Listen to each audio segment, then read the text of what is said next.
கைலாயத்தில் ஒரு நாள் காலை பார்வதி தேவி சிவபெருமானுக்கு அலங்காரம் செய்து வைக்க ஒரு அழகான குண்டு பூங்கொத்து தயார் செய்து பூஜை செய்தாள்.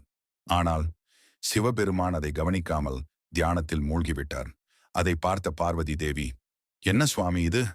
நான் இவ்வளவு நேரம் உங்களுக்காக பூ தொடுத்து பூஜை செய்கிறேன், தாங்களோ ஒரு பார்வை கூட பார்க்கவில்லையே என்று சிறு கோபத்தில் அங்கிருந்து போய்விட்டாள். சிறிது நேரம் கழித்து சிவன் கண் திறந்து பார்த்தார்.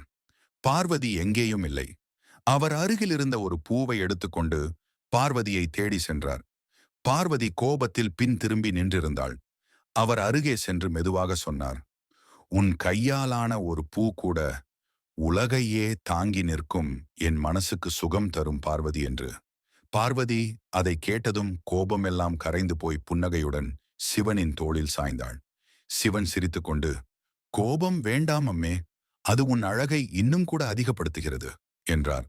பார்வதி முகம் சிவந்து, அதுதான் பிரச்சனை சுவாமி, நீங்கள் இப்படி சொன்னால் நான் கோபப்படவே முடியாது. இருவரும் சிரித்துக் கொண்டார்கள். உங்களுக்கு சிவன் பிடிக்கும் என்றால் நமது சேனலை சப்ஸ்கிரைப் செய்து கொள்ளுங்கள்.